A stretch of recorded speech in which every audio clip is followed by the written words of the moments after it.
आज हम हमारी फर्स्ट यूनिट का फर्स्ट चैप्टर डिस्कस करने वाले हैं जिसका नाम है the living world. The living world में द लिविंग वर्ल्ड चैप्टर को हम 4 पार्ट्स में डिवाइड करेंगे। सबसे पहले तो आप जैसे टाइटल पढ़ रहे हैं द लिविंग वर्ल्ड, तो हम सबसे पहले तो ये डिस्कस करेंगे कि व्हाट इज लिविंग, मतलब जिंदा हम किसको बोलते हैं या फिर जिंदा होना क्या होता है। सेकेंड हम पढ़ेंगे टेक्सोनॉमी एंड सिस्टमैटिक्स।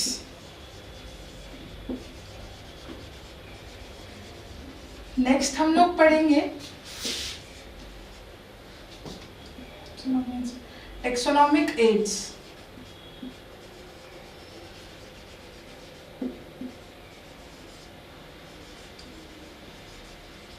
और टेक्सोनॉमिक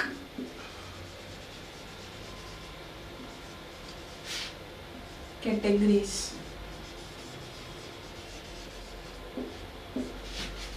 अब जैसे इस टाइटल का मतलब तो आपको पता ही होगा कि व्हाट इज लिविंग, मतलब हम लोग डिस्कस करेंगे कि लिविंग किसको बोलते हैं और लिविंग के कैरेक्टर्स क्या होते हैं।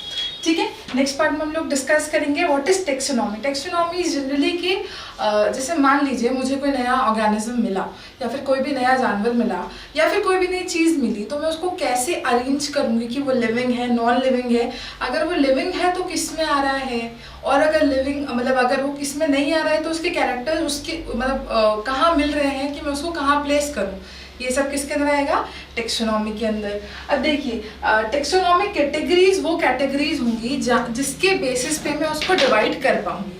ठीक है, उसके बाद हम लोग बात करेंगे टेक्सोनॉमिक एड्स की। टेक्सोनॉमिक एड्स वो चीज़ें होंगी जो हमें इस डिवीजन के या फिर इस अरेंजमेंट के लिए हेल्प करेंगी।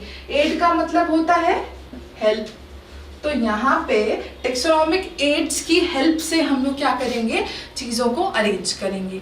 ठीक है, तो आइए हम लोग बात करते हैं सबसे पहला टॉपिक या फिर सबसे पहला डिवीजन जिसको हम बोलते हैं व्हाट इज लिविंग। राइट, तो आप बताइए कि अगर मैं बोल रही हूँ कि कोई जिंदा है तो मैं किस बेसिस पे बोलूँगी।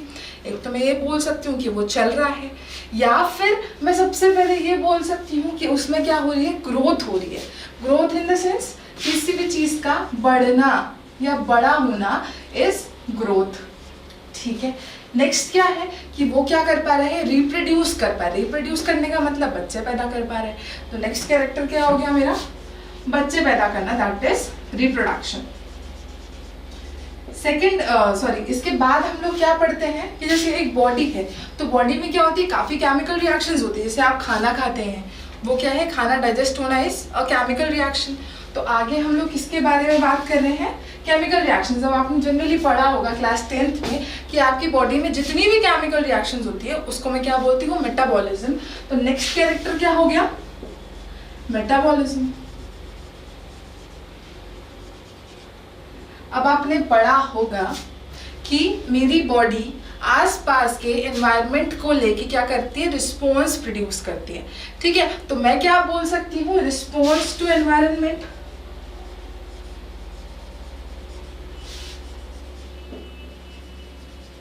ठीक है, इसके बाद मैं क्या बोल सकती हूँ कि आप जैसे मान लीजिए कि आपको तो क्या मिला कि जैसे आपको एनवायरनमेंट में कोई एक्शन मिला। फॉर एग्जाम्पल जैसे मान लीजिए आप जा रहे हैं और आपको किसी ने थप्पड़ मार दिया, तो ये तो क्या हुआ, एक्शन हुआ। मतलब आप क्या कर रहे हो, अपने आसपास की सिचुएशन को लेके क्या हो, अवेयर हो। इसको मैं क्या बोलूँगी, कॉन्शियसनेस।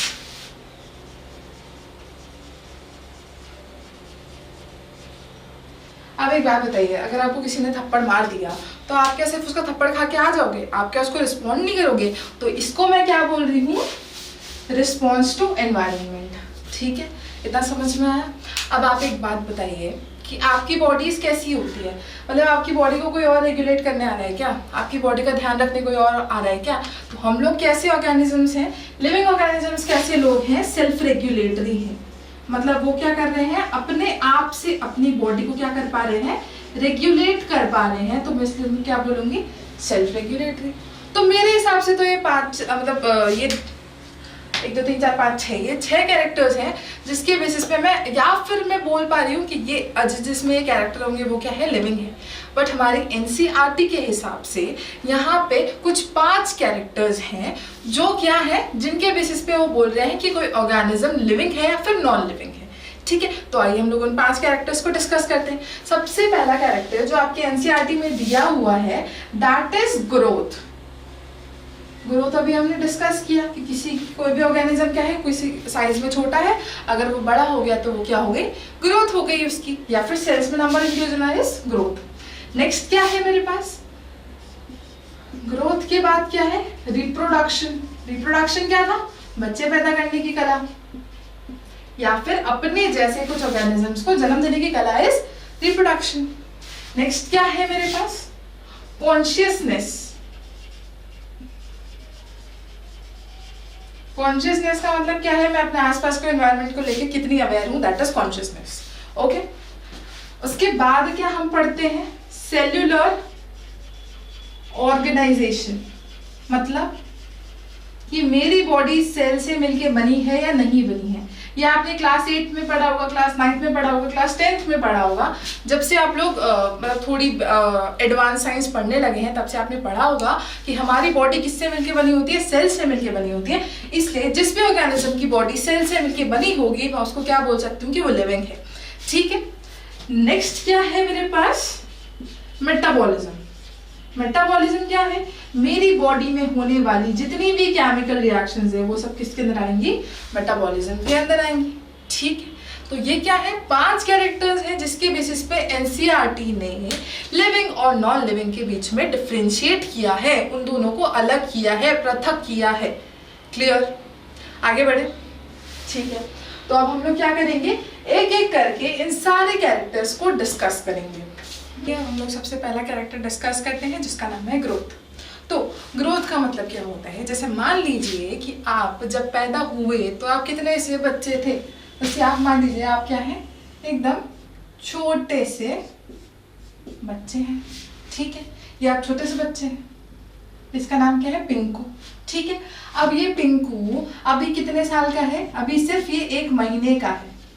ठीक है, अब आप इससे मिलेंगे कितने टाइम बाद, अगर आप इससे मिले 10 साल बाद मिले तो ये ही पिंकू कितना बड़ा हो गया, यही पिंकू अच्छा बड़ा हो गया, मतलब इसमें क्या हो गई, ग्रोथ हो गई।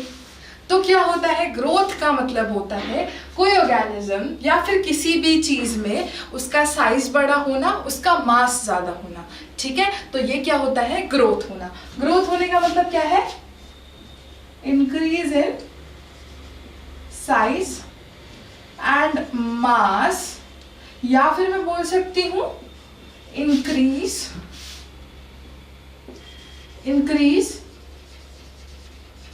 इन नंबर ऑफ सेल।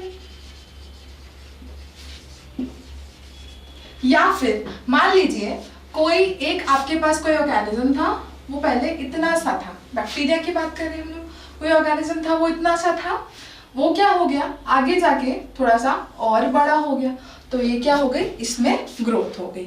ठीक है, तो ये क्या है, सिंपल कैरेक्टरिस्टिक्स ऑफ ग्रोथ। अब मान लीजिए आपके पास क्या है, एक रेत का टीला है। रेत का टीला है आपके पास, ये एक रेत का टीला, ये आपने कब देखा, ये आपने देखा आज।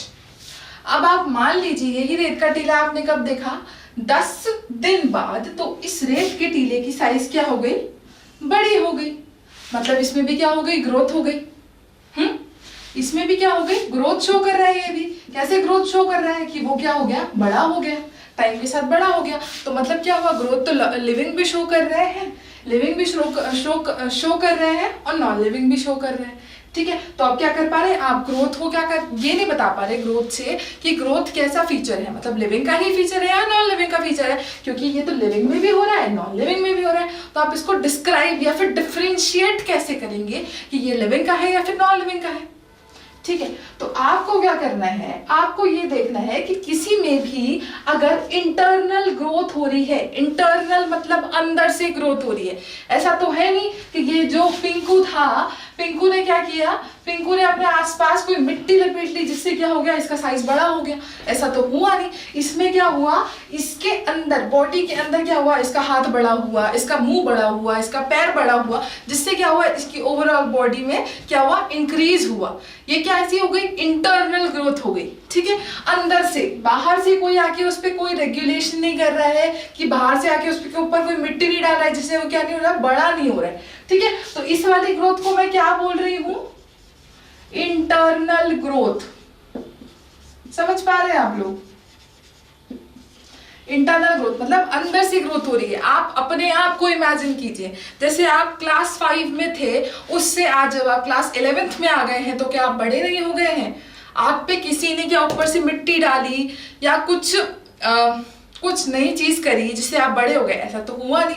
ये क्या हुआ, आपने अपनी बॉडी को खुद से रेगुलेट किया, आपकी बॉडी इंटरनली बड़ी हो रही थी, इंटरनल ग्रोथ हो रही थी, इसलिए एक ऐसी ग्रोथ है इंटरनल ग्रोथ, मतलब अंदर से ग्रोथ हो रही थी, राइट।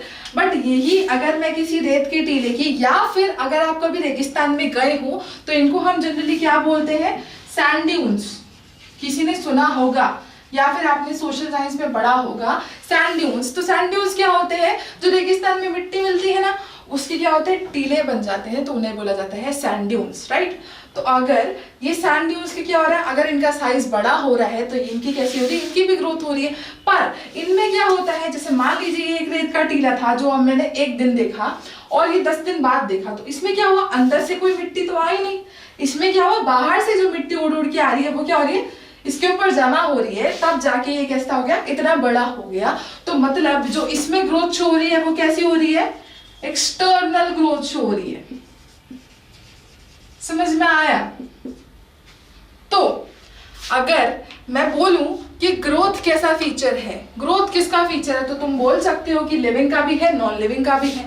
बट अगर मैं बोलूं कि इंटरनल ग्रोथ किसका फीचर है, तो आप सिर्फ बोलेंगे किसका फीचर है, लिविंग का फीचर है। फॉर एग्जाम्पल, अगर आपसे एग्जाम में कोई क्वेश्चन पूछे कि ग्रोथ डिफाइनिंग फीचर है या नहीं, डिफाइनिंग फीचर का मतलब होता है कि वो फीचर उस लिविंग ऑर्गेनिजम्स के सारे ऑर्गेनिजम्स में आएगा, तो वो डिफाइनिंग फीचर होगा। बट ये क्या है, ये लिविंग में भी आ रहा है, नॉन लिविंग में भी आ रहा है, तो मैं इसको डिफाइनिंग फीचर नहीं बोलूंगी। बट अगर आपके पास आएगा इंटरनल ग्रोथ, तो इंटरनल ग्रोथ तो सिर्फ किसके अंदर है, लिविंग के अंदर। तो अगर कोई मुझसे पूछेगा कि इंटरनल ग्रोथ कैसा फीचर है, तो इंटरनल ग्रोथ कैसा फीचर है, डिफाइनिंग फीचर है। क्लियर हुआ है आपको? ये इंटरनल ग्रोथ कैसा फीचर है, डिफाइनिंग फीचर है। बाकी ग्रोथ कैसा फीचर है, नॉन डिफाइनिंग फीचर है। तो अगर आपसे कोई पूछे कि ग्रोथ कैसा फीचर है, तो growth is not a defining feature. आपकी एनसीईआरटी में ये लाइन अंडरलाइन कर लीजिएगा कि growth is not a defining feature but internal growth is defining feature. Clear? आगे बढ़े। नेक्स्ट कैरेक्टर कौन सा है हमारे पास, रिप्रोडक्शन। तो चलिए अब हम जब ग्रोथ डिस्कस ही करें तो हम एक फीचर और डिस्कस कर लेते हैं। आपको मालूम होगा कि सेल के नंबर के बेसिस पे हमारे पास ऑर्गेनिज्म कितने टाइप के, 2 टाइप के ऑर्गेनिजम्स हैं। एक तो कैसा है, यूनिसेल्युलर है, यूनिसेल्युलर जिसमें क्या है, सिर्फ एक सेल है, और एक कैसा है, मल्टी सेल्युलर। मल्टी सेल्युलर कौन से ऑर्गेनिज्म, जिसमें एक से ज्यादा सेल है, वो किस में आते हैं, मल्टी सेल्युलर में। तो आपने देखा होगा, पढ़ा होगा आई मीन, कि जो बैक्टीरिया है उसमें ग्रोथ कैसी होती है या फिर सेल डिवाइड कैसे करता है। जैसे मान लीजिए ये क्या है, मेरे पास एक बैक्टीरिया है, ये क्या हो गया, इसका जेनेटिक मटेरियल। अब ये बैक्टीरिया क्या करेगा, थोड़ा सा साइज में बड़ा होगा, ये बड़ा हो गया, मतलब ये क्या कर रहा है, ग्रोथ शो कर रहा है। बट ये ग्रोथ शो कर रहा है, अब क्या होता है, आपने पढ़ा होगा कि ज्यादा ग्रोथ होती है तो इसमें क्या हो जाता है, ये सेल 2 पार्ट्स में डिवाइड हो जाते हैं। ये क्या हो गया, इसके 2 डॉटर सेल बन गए। ये क्या होता है, मोड ऑफ रिप्रोडक्शन होता है बैक्टीरिया के अंदर, जिसको हम क्या बोलते हैं, बाइनरी फिजन। तो बैक्टीरिया तो बेचारा क्या कर रहा था, यहाँ पे ग्रोथ कर रहा था, और ग्रोथ करते करते इसमें क्या हो गया, रिप्रोडक्शन हो गया। देखा आपने, यहाँ पे क्या हो रहा था, ये एक बैक्टीरिया था, ये थोड़ा सा साइज में बड़ा हुआ, और जैसे ये साइज में बड़ा हुआ ये 2 पार्ट्स में डिवाइड हो गया, तो इसमें क्या हो गया, बाइनरी फिजन हो गया। ठीक है, तो ये क्या होता है, यहाँ पे बैक्टीरिया में या फिर यूनिसेलुलर ऑर्गेनिजम्स में ग्रोथ और रिप्रोडक्शन साथ साथ में हो रहे हैं। ठीक है, क्या हो रहा है यहाँ पे, ग्रोथ एंड रिप्रोडक्शन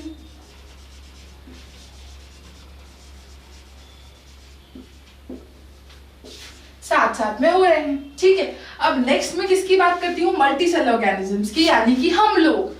अब मान लीजिए कि आप हैं, आप छोटे से हैं, आप पहले क्या करेंगे, पहले आप ग्रो करेंगे, रिप्रोडक्टिव एज में आएंगे, तब जाके आप क्या कर पाएंगे, रिप्रोड्यूस कर पाएंगे। आपने कभी देखा है 2 दिन का बच्चा बाप बन गया, या फिर 2 दिन की लड़की माँ बन गई, ऐसा तो आपने नहीं देखा होगा, राइट। तो यहाँ पे क्या होता है, मल्टी सेलुलर ऑर्गेनिजम्स में ग्रोथ और रिप्रोडक्शन का टाइम अलग अलग है। पहले बच्चा अच्छे से ग्रो करता है, उसके बाद उसमें क्या होता है, रिप्रोडक्शन होता है। तो यहाँ पे ग्रोथ एंड रिप्रोडक्शन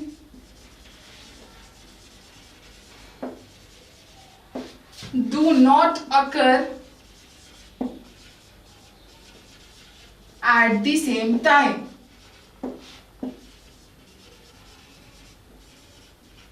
क्लियर हुआ, क्लियर। अब चलिए हम लोग नेक्स्ट कैरेक्टर पे आते हैं। नेक्स्ट कैरेक्टर कौन सा था हमारे पास, रिप्रोडक्शन। तो रिप्रोड्यूस करने का मतलब क्या होता है कि हम लोग हमारी ही तरह क्या कर रहे हैं, हमारी ही तरह हम लोग किसी ऑर्गेनिज्म को जन्म दे रहे हैं, ठीक है। तो रिप्रोड्यूस करने का मतलब क्या होता है, बच्चे पैदा करना, ठीक है। तो अब हम लोग किसकी बात कर रहे हैं, रिप्रोडक्शन। आपने पढ़ा होगा कि रिप्रोडक्शन कितने टाइप का होता है। Reproduction is generally of 2 types. The first one is sexual reproduction and the second one is asexual reproduction.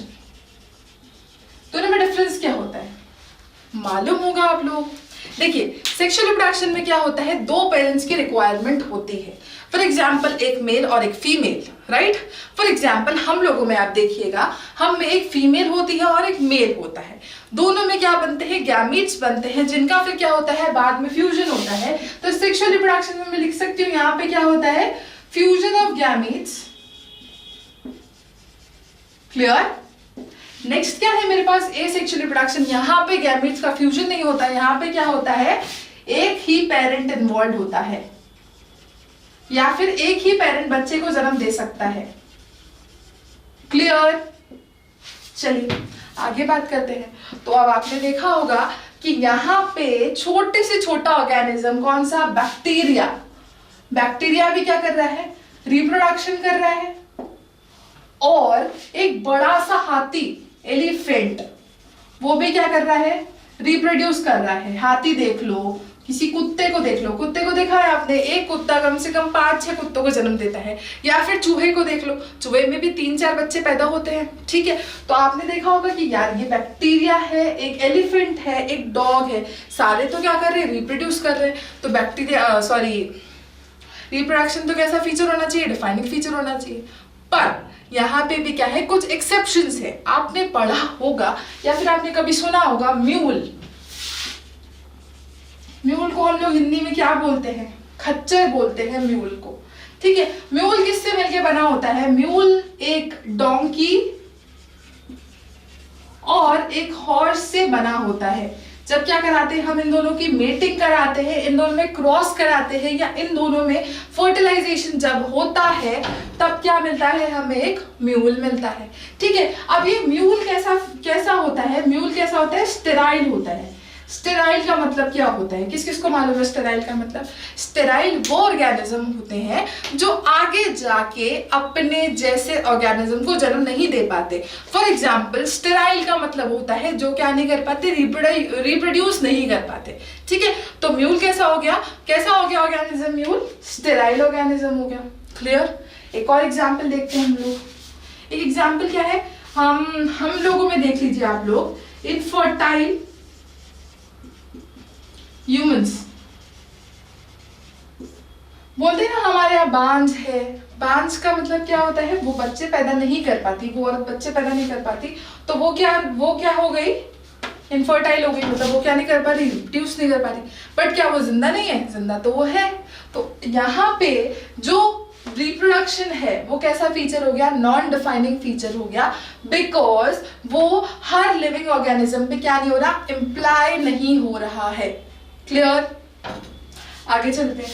आपने पढ़ा होगा बीज, बीज में ना 3 टाइप की बीज होती हैं, एक होती है क्वीन बी, एक होती है वर्कर बी, एक होती है ड्रोन्स। ठीक है, हम लोग यहाँ किसके बारे में बात करने वाले हैं? वर्कर बीज के बारे में। वर्कर बीज कैसी होती है? वर्कर बीज जनरली वो होती हैं जो इनफर्टाइल या फिर स्टेराइल होती हैं, मतलब ये आगे जाके नए ऑर्गेनिज्म को जन्म नहीं दे पाती। तो अगर मैं इस लाइन का कंक्लूजन लिखूं तो क्या हो गया? रिप्रोडक्शन कैसा फीचर हो गया? Non defining feature. क्लियर? आगे चल। ठीक है, नेक्स्ट आपने देखा होगा यहाँ पे एक और फीचर कौन सा है? Cellular organisation. सेल्यूलर ऑर्गेनाइजेशन का मतलब क्या? एक मिनट। सेल्यूलर ऑर्गेनाइजेशन का मतलब ये होता है कि मान लीजिए मेरे पास क्या है, कोई एक ऑर्गेनिज्म है। सेल्यूलर ऑर्गेनाइजेशन इसका बेसिकली एक बहुत सिंपल सा मतलब है कि मान लीजिए कोई भी एक ऑर्गेनिज्म है, अगर वो जिंदा है तो वो किससे मिलके बना होगा? सेल से मिलके बना होगा।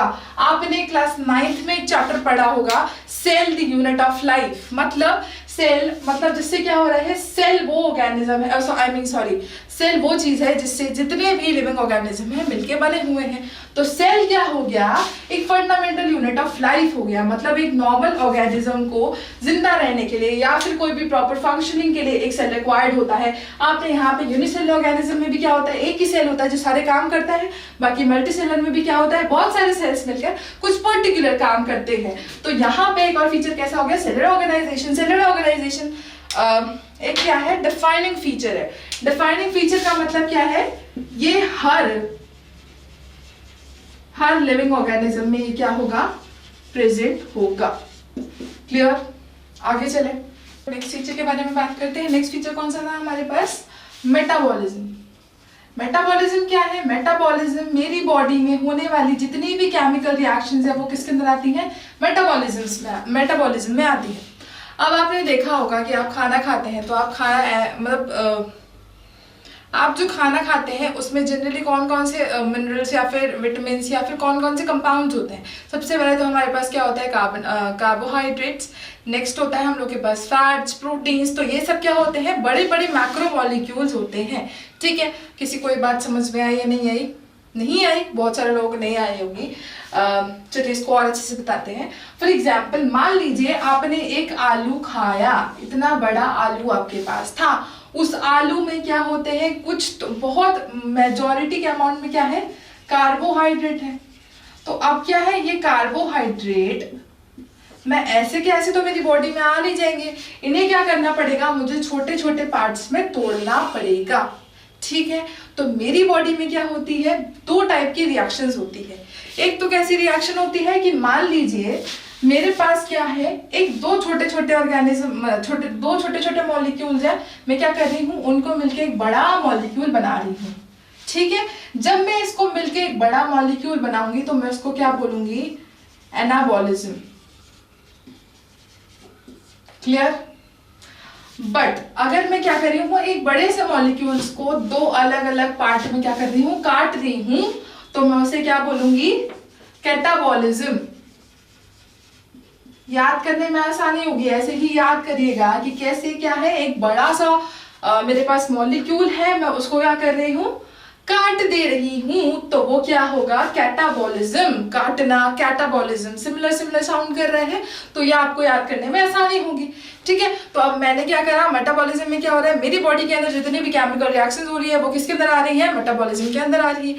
अब आपने पढ़ा होगा, जब आप केमिस्ट्री में पढ़ते हैं तो केमिस्ट्री में आप क्या कर रहे हैं? केमिस्ट्री में आप लैब में जा रहे हैं, आप वहां क्या कर रहे हैं? कुछ केमिकल रिएक्शंस परफॉर्म कर रहे हैं। तो क्या हुआ? वो क्या? मेटाबॉलिज्म हो गया। तो मेटाबॉलिज्म क्या होता है? हमारी बॉडी के अंदर या फिर किसी भी सेल के अंदर होने वाली in a cell chemical reactions occurring in a cell is metabolism. Clear? Confuse नहीं होना है। क्या है? लैब में होने वाली रिएक्शंस मेटाबॉलिज्म नहीं है, वो एक टाइप की रिएक्शन है, बट वो मेटाबॉलिज्म नहीं है। मेटाबॉलिज्म क्या है? मेरे सेल के अंदर होने वाली जितनी भी केमिकल रिएक्शंस है, that is metabolism. Clear? Next क्या है मेरे पास? कॉन्शियसनेस।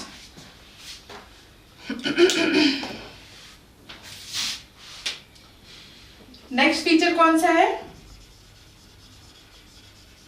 कॉन्शियसनेस। कॉन्शियसनेस का मतलब क्या है? मैं अपने आसपास के एनवायरनमेंट को लेके कैसे रिस्पोंड कर रही हूं। अगर मेरे आसपास कोई ऑर्गेनिज्म जा रहा है, अगर मैंने उसे देखा या फिर मुझे उसके बारे में पता चला, दैट इज कॉन्शियसनेस। क्लियर? अब आप बोलेंगे कि प्लांट्स में होती है कॉन्शियसनेस? प्लांट में भी होती है कॉन्शियसनेस। कैसे होगी? जैसे मान लीजिए आप कोई प्लांट है, आप उसको अंधेरे कमरे में रख दीजिए और सिर्फ एक छोटे से मतलब दीवार की साइड में से उसके पास क्या आ रही है? रोशनी आ रही है, लाइट आ रही है, तो वो क्या करेगा? प्लांट उसकी तरफ मुड़ जाएगा। दैट इज प्लांट का तरीका कि कॉन्शियसनेस शो करने का, एनवायरनमेंट को रिस्पॉन्ड करने का। ठीक है? तो हर ऑर्गेनिज्म अलग तरीके से एनवायरनमेंट को क्या करता है? रिस्पॉन्ड करता है। क्लियर? तो कॉन्शियसनेस कैसा फीचर हो गया? एक डिफाइनिंग फीचर हो गया। ठीक है? कॉन्शियसनेस कैसा फीचर हो गया? एक डिफाइनिंग फीचर हो गया। कॉन्शियसनेस क्या है? एनवायरनमेंट को रिस्पॉन्ड करना इज कॉन्शियसनेस। क्लियर? हाँ, हमने यहाँ पे बात नहीं करी। तो मेटाबॉलिज्म क्या है? एक डिफाइनिंग फीचर है। डिफाइनिंग फीचर कैसे है? कि ये हर लिविंग ऑर्गेनिज्म के अंदर होता है। अमीबा के अंदर भी आपने देखा होगा डाइजेशन होता है, एक्सक्रीशन होता है। तो ये सब क्या है? केमिकल रिएक्शंस ही तो हो रही है हमारी बॉडी में। क्लियर? नेक्स्ट क्या है मेरे पास? कॉन्शियसनेस। कॉन्शियसनेस कैसे है? एक डिफाइनिंग फीचर है। ठीक है? प्लांट्स भी शो करते हैं, एनिमल्स भी शो करते हैं, यूनिसेल ऑर्गेनिजम्स भी शो करते हैं। क्लियर? अब आपने देखा होगा मूवीज वगैरह में कि कोई हीरो होता है, वो क्या होता है, या हीरो या फिर हीरो की माँ, वो कहाँ चली जाती है? कभी कभी कोमा में चली जाती है। आपने देखा होगा कोमा का पेशेंट है, वो ऐसे लेटा होता है, सिर्फ लेटा होता है और वो किससे बात नहीं करता, वो सिर्फ या तो ऊपर देख रहा है या सिर्फ वो सो रहा है। वो आपकी बातों का जवाब नहीं देता, तो वो क्या हुआ? वो कॉन्शियसनेस शो नहीं कर रहा क्या? वो जिंदा नहीं है क्या? जिंदा तो वो है। वो कॉन्शियसनेस शो कैसे कर रहा है? हर इंसान का हर ऑर्गेनिज्म का कॉन्शियसनेस या फिर रिस्पॉन्ड करने का तरीका अलग होता है। कैसे अलग होता है? कॉन्शियसनेस जो शो करता है, जैसे अब ये कोमा का पेशेंट है, कॉन्शियसनेस कैसे शो करेगा? जैसे डॉक्टर है, डॉक्टर आके क्या कर रहा है? उसमें कुछ कोई ड्रग इंजेक्ट कर रहा है, तो वो क्या कर रहा है? धीरे धीरे इंप्रूवमेंट शो कर रहा है। ठीक है? भले ही हमारे जितना रिएक्शन उसका लाउड ना हो, बट वो क्या कर रहा है? रिएक्शन तो शो कर रहा है। तो कॉन्शियसनेस कैसा फीचर हो गया हमारे पास? डिफाइनिंग फीचर हो गया।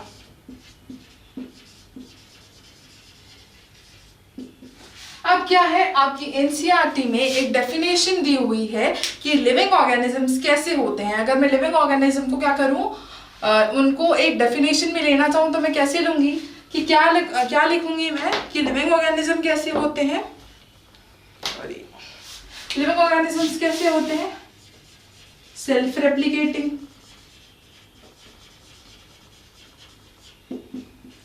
सेल्फ रेगुलेटरी,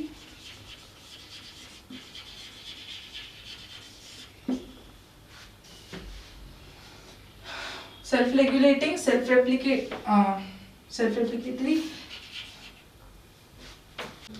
हाँ, तो ये क्या है? आपकी एनसीईआरटी में पेज नंबर 5 पे आपको ये डेफिनेशन दी हुई है, जहां पे लिविंग ऑर्गेनिजम्स के बारे में बताया गया, राइट? तो सबसे पहला फीचर वहां पे दिया हुआ है सेल्फ रेप्लिकेटिंग। सेल्फ रेप्लिकेटिंग का मतलब क्या होना चाहिए? सेल्फ रेप्लिकेटिंग का मतलब ये होता है कि वो क्या कर रहे हैं? रिप्रोड्यूस कर पा रहे हैं। ठीक है? तो ये क्या बोल रहा है? वो रिप्रोडक्शन वाले कैरेक्टर के बारे में बात कर रहा है वो यहाँ पे। ठीक है? नेक्स्ट क्या है? इवॉल्विंग। इवॉल्विंग का मतलब क्या हो रहा है? वो क्या कर रहे हैं? ग्रोथ शो कर रहे हैं। तो सेकंड कैरेक्टर आपका यहाँ ये हो गया। उसके बाद क्या है? Self regulatory. सेल्फ रेगुलेटरी का मतलब वो क्या कर रहे हैं? मेटाबॉलिज्म शो कर रहे हैं। Yes, metabolism. और capable of responding to external stimuli का मतलब ये हो गया कि वो क्या कर रहे हैं? कॉन्शियस है एनवायरनमेंट को लेके। ठीक है? तो ये डेफिनेशन मतलब थोड़ी सी डिफिकल्ट थी, तो आई थॉट कि इसको समझा दिया जाए।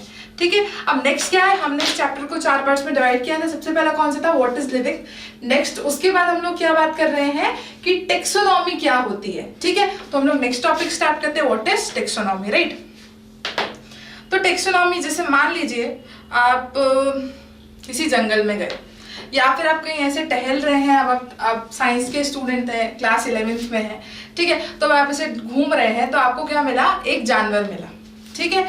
अब जानवर मिला, आपने उसको देखा, आपने देखा कि उसके पास क्या है, एक पूंछ है, उसके बड़े बड़े दांत हैं, उसकी वो स्किन कैसी है, बहुत ड्राई सी है, ठीक है, और उसके यहाँ से 2 सींग हैं। तो आप क्या करेंगे, आपने उसको देखा और फिर आपने ऐसे सोचा कि ये कौन से में आएगा, किस में आएगा।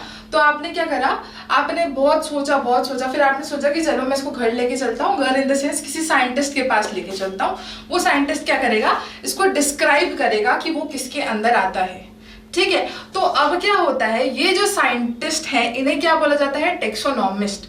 टेक्सोनॉमिस्ट कौन लोग होते हैं, वो क्या करते हैं, हर एक ऑर्गेनिज्म को अलग अलग स्पीशीज में रखने का काम कौन करता है, एक टेक्सोनॉमिस्ट करता है, ठीक है। तो टेक्सोनॉमिस्ट कौन हुआ, जो किसी भी ऑर्गेनिज्म को क्या कर रहा है, ग्रुपिंग कर रहा है ऑर्गेनिजम्स की, ठीक है। टेक्सोनॉमिस्ट ऐसे ही नहीं बन जाते, काफी आपको मेहनत करनी पड़ती है, काफी पढ़ना पड़ता है। टेक्सोनॉमिस्ट क्या करता है, अलग अलग ऑर्गेनिज्म की स्पीशीज जानता है, उनको क्या करता है, आइडेंटिफाई करता है, उनकी नेमिंग करता है और फिर क्या करता है, उनको अलग अलग रखता है, ठीक है। तो व्हाट इज टेक्सोनॉमी, अगर मैं बोल रही हूँ टेक्सोनॉमी क्या है, तो टेक्सोनॉमी एक वो लॉ है जिससे हम क्या कर रहे हैं, ऑर्गेनिजम्स का क्या कर रहे हैं, अरेंजमेंट कर रहे हैं। फॉर एग्जाम्पल ये जैसे टेक्सोनॉमी है। अब टेक्सोनॉमी जो वर्ड है ये किसी डेड लैंग्वेज से लिया हुआ है। अब बताइए डेड लैंग्वेज क्या होती है। डेड लैंग्वेज वो लैंग्वेज होती है जिसको अब हम बोलने में यूज नहीं करते, ठीक है। डेड लैंग्वेज वो होगी जिसको हम क्या कर रहे हैं, बोलने में यूज नहीं कर रहे। फॉर एग्जाम्पल जैसे अब हिंदी लैंग्वेज है, ठीक है। अब आप हिंदी लैंग्वेज देख लीजिए, जैसे हम लोग यहाँ रहते हैं, हम लोग जिस टाइप की हिंदी बोलते हैं वैसी हिंदी नॉर्थ में नहीं बोली जाती, वैसी हिंदी साउथ में नहीं बोली जाती। तो अब क्या कर रहे हैं, आप जैसे जैसे अलग अलग जगह पे जा रहे हैं तो आपको हिंदी के नए नए वर्जन सुनने को मिल रहे हैं। नए वर्जन इन द सेंस कि कोई अपनी किसी वर्ड को अलग तरीके से बोलता है, किसी का प्रोनाउंसिएशन अलग है, तो वो क्या हुई, डेड लैंग्वेज नहीं हुई। जैसे अब डेड लैंग्वेज वो होती है जो क्या है, अब यूज में नहीं है, तो मैं उसको क्या बोलती हूँ, डेड लैंग्वेज, ठीक है। तो अब यहाँ पे क्या है, टेक्सोनॉमी क्या है, वो लॉ है जिससे हम क्या कर रहे हैं, अरेंजमेंट कर रहे हैं। जितने भी ऑर्गेनिजम्स हैं उनको अरेंजमेंट करने का लॉ कौन होता है, टेक्सोनॉमी होता है, ठीक है। एक तो क्या हो गया, हमारे पास टेक्सोनॉमी हो गई। नेक्स्ट क्या है मेरे पास, क्या है, इसी को मैं बोलती हूँ सिस्टमैटिक्स। सिस्टमैटिक्स वो होता है, सिस्टमैटिक्स का मतलब ये होता है वो सिस्टम या फिर वो अरेंजमेंट जिसके बेसिस में मैं क्या कर रही हूँ, ऑर्गेनिजम्स का अरेंजमेंट कर रही हूँ। तो सिस्टमैटिक्स जनरली वो क्या होता है, जिससे या फिर जिस रिलेशनशिप के बेसिस पे मैं क्या कर रही हूँ, अरेंजमेंट कर रही हूँ। तो systematics is generally systemic arrangement. Clear. अब ये जो सिस्टमैटिक्स है या फिर मैं टेक्सोनॉमी जो बोल रही हूँ, ये किसी बेसिस पे होगा। किस बेसिस पे होगा, मैं क्या कर रही हूँ, इवोल्यूशनरी रिलेशनशिप्स देख रही हूँ। व्हाट इज इवोल्यूशन, इवोल्यूशन क्या होता है, जैसे मान लीजिए कि इवोल्यूशन जनरली क्या होता है, जैसे मैं स्टार्टिंग से लेके अभी तक जितने भी ऑर्गेनिजम्स हैं उनके बीच में रिलेशनशिप निकाल के मैं क्या कर रही हूँ, उनको अरेंज कर रही हूँ। तो दैट इज सिस्टमैटिक्स। हमारे पास जो सिस्टमैटिक्स है वो किस बेसिस पे, मतलब किस पे बना हुआ है, इवोल्यूशन के बेसिस पे बना हुआ है। क्लियर। तो हम लोग जो सिस्टमैटिक्स पढ़ेंगे वो किस बेसिस पे होगा, इवोल्यूशनरी रिलेशनशिप्स के बेसिस पे होगा। क्लियर।